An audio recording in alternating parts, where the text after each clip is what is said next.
Joining me on all of this is the Democratic Senator from Connecticut, Chris Murphy.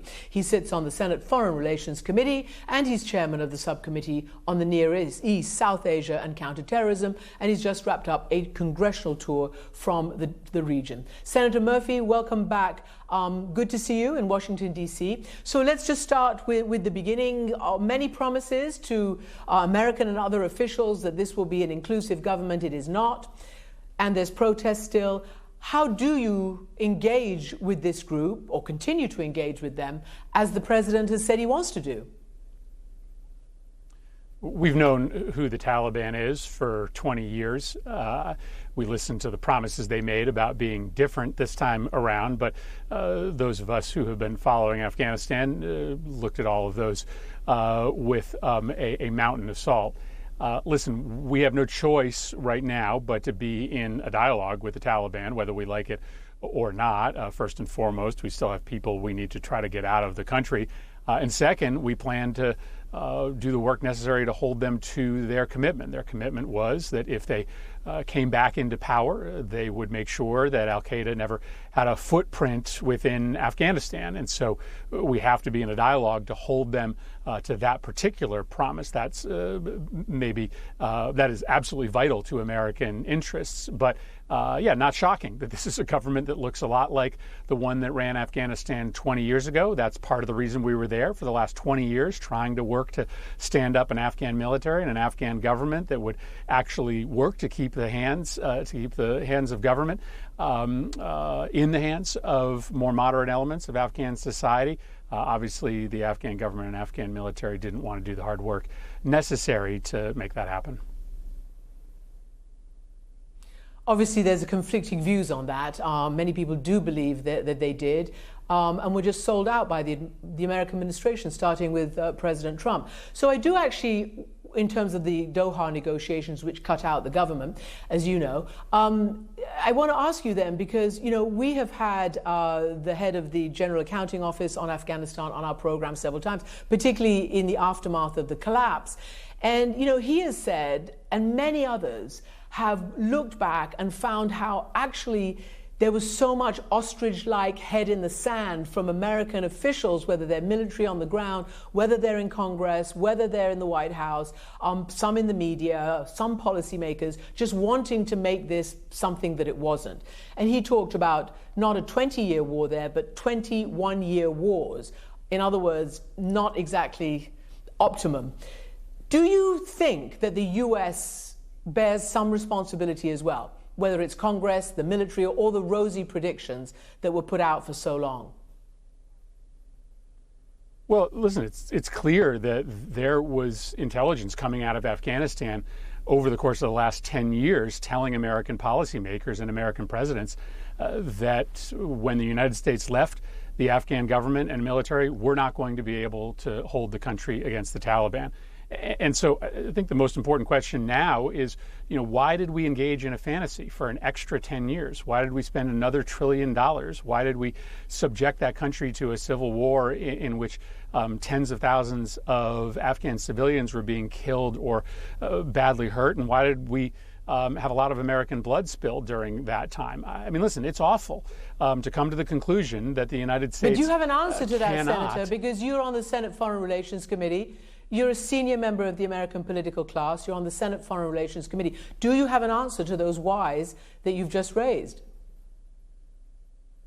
Well, I called for the United States to end the war in Afghanistan in 2011, 10 years ago. So I was one of those that sort of saw our mission as unfortunately hopeless and figured it would be better to spend American time, attention, and resources in other places. Again, this is a question of what America can do and what we can't do. There are a lot of folks in Washington who believe that we can build American-style nations in very far-off, unfamiliar places. There's not a lot of evidence that we can do that. And so as tragic as it's been to watch Afghanistan unwind, hopefully it will be a caution to the United States about taking on missions that simply aren't achievable. So then, Senator, what happens? Because America's entire raison d'etre in the world is to promote its values, is to promote democracy, is to promote human rights, and hold various people accountable, as you laid out, regarding the Taliban. So what happens next if America has come to this place of a complete 180 now in its mission in Afghanistan? What happens going forward? Is it a la carte? Is there a doctrine? What is America's role in the world now? Well, I think Joe Biden sees the fight of the next 50 years as between American-style democracy and Chinese and Russian-style autocracy. And to him and to me, frankly, Afghanistan had become a distraction from that broader fight. And so this is an attempt to realign resources. Now, Afghanistan was barely a democracy, and it frankly was making America look really weak. The fact that we were spending that much money with a partner Afghan government and military that simply weren't willing to do the job. So we're now able to take those resources and all of that energy that we spent on Afghanistan and invest it in fights that we are just more likely to win, whether it be sort of pushing back against Russian propaganda in Eastern Europe, or working with nascent democracies in and around China to bolster them against Chinese aggression. We just are in a better position to fight fights that actually have a potential win at the end. Afghanistan was just not in that category. Except, of course, it is where the attack on the American homeland was conceived and directed. You are on the special committee for that region writ large. You have just come back from that region and not from Russia or China. And there are many who believe that that region will be empowered by the very fact that the United States leaving Afghanistan has allowed the worst kind of enemies that you've identified over the last 20 years to at least get some inspiration.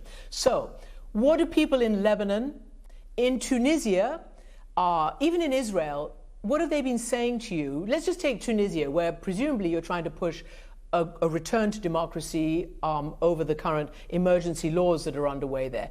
Do you feel like you are still taken seriously? Well, absolutely. And listen, this idea that terrorists weren't enabled by the American occupation of Afghanistan, that's ridiculous. I mean, what we know is that in parts of Pakistan, where we were dropping drone strikes on Taliban recruitment centers, for every Taliban fighter we killed, we recruited 2 or 3 more. So our occupation of these countries, certainly it allows us to have a closer chase of the bad guys like Al-Qaeda or ISIS, but it also feeds their narrative. It also boosts their recruitment drives. And so this idea that the only way that you defeat terrorism is with U.S. military occupations abroad is nonsense. And I reject it. In the Mediterranean, certainly people are concerned about, whether the withdrawal from Afghanistan suggests a broader American pullout from the world. My argument was it's exactly the opposite. It allows the American foreign policy establishment, the State Department, the Department of Defense, to frankly invest in other fights that are winnable. Tunisia's a winnable fight right now. Tunisia's a early democracy that's going through a bit of a crisis today. When half of your Department of Defense and State Department is tied up with Iraq and Afghanistan, it doesn't give you a lot of resources to try to help build a functioning democracy in a place like Tunisia. So my argument is that by getting out of Afghanistan, we're going to be a much stronger partner for peace and democracy throughout other parts of the world. And let's just end with Israel, because it's important. The new prime minister was at the White House not so long ago. It's no secret that the former Benjamin Netanyahu was a real thorn in the side of the U.S. administration, certainly under the recent Democrats, because he did not like, for instance, the Iran nuclear deal, which the U.S. promoted and felt was beneficial. What did you hear from Naftali Bennett on how they plan to engage now with the United States, with this administration, on Iran and on the two-state solution and the other issues that are so important to you? Prime Minister Netanyahu's engagement with the United States was not constructive. He was interested in a relationship with only one party. And it's really important that we keep the relationship between the United States and Israel sort of out of politics. I obviously have disagreements with Naftali Bennett's vision of the future. He does not support a Palestinian state. I do. But it is important to note this government has taken some really important steps. One, to do outreach with the Palestinians, the first government-to-government meetings at the highest levels in over a decade.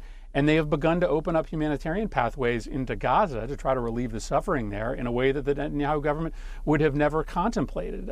This is obviously a very unique coalition government. They have very little room to maneuver since they're such an interesting stitch of right-wing and left-leaning parties. But I left pretty impressed with the seriousness of the government and some of the early steps that they have taken to lower the temperature, both inside Israel and in the relationship with Palestinians. Can I just ask you one very quick question? I have to, because I'm sure Afghan people are listening around the world and want to know what's going to happen, how the US will and Congress approve funds and humanitarian aid. We hear that all those most important basic services are on the verge of collapse. The Taliban has no idea what to do about that, as you know. Are you going to approve aid, whether it's the Taliban there or not? Well, in a country that big, I think there's a limit to what the United States can do without a government that's a true partner.